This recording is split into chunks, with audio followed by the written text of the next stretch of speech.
রাস্তায় পেয়ে গেলাম মেয়ে আর স্বামীকে। দুপুরবেলা অফিস থেকে বাসায় ফিরছি দুপুরের খাবার খাবো বলে। খাবারের বিরতি খেয়ে দিয়ে আবার অফিসে ছুটতে হবে। বাসায় এসে ঝটফট করে চলে গেলাম রান্নাঘরে।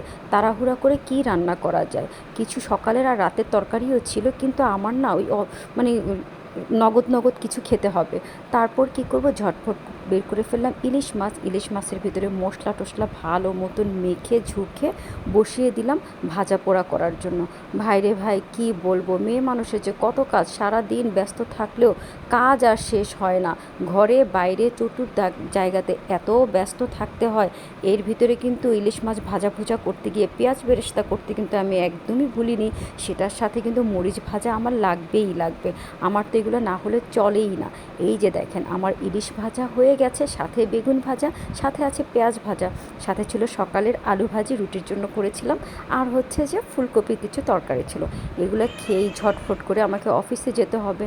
তারপর নিজের প্লেটটা খুব ভালো করে সাজিয়ে নিলাম, মুচমুচা করে মরিচ ভাজা, ইলিশ মাছ ভাজা, খেতে যে কি মজা হয়। সাথে নিয়েছি বেগুন ভাজি, এত টেস্ট। আর এই ভাজা এগুলো দিয়ে দুপুরের খাবারটা খেতে যে কী ভালো লেগেছিল। আপনাদের কেমন লাগে ইলিশ মাছ ভাজা? আশা করি অনেকেই সবাই পছন্দ, তবে কিছু মানুষ আছে তারা না ইলিশ মাছ খেতে একটু অত একটা পছন্দ করে না।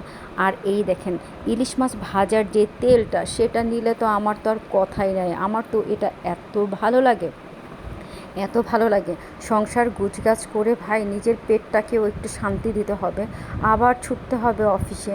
দৌড়াই কি করব, তাড়াহুড়া করে যতটুকু পেরেছি সংসারের সবার জন্য খাওয়া দাওয়া তৈরি করলাম। দুপুরে বাচ্চার জন্য খাবার, নিজের জন্য খাবার, তারপর হচ্ছে স্বামীর জন্য খাবার। আবার তাদেরকে কি হবে, রান্না করলেই কি হবে শুধু কাজ শেষ?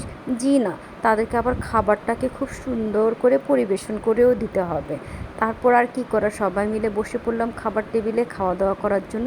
আমি আগে আমার খাবারটা শেষ করে নিচ্ছি। এই যে দেখেন আমার স্বামী মজা করে শুকনা মরিচ খাচ্ছে। তার মানে ইলিশ মাছের সাথে শুকনা মরিচ ভাজাটা সবারই আশা করি পছন্দ।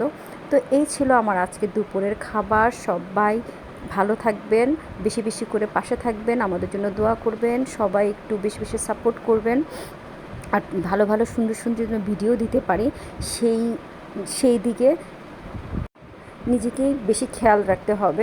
আমি একটু অলস, তো তারপরে চেষ্টা করি ভালো ভিডিও করার।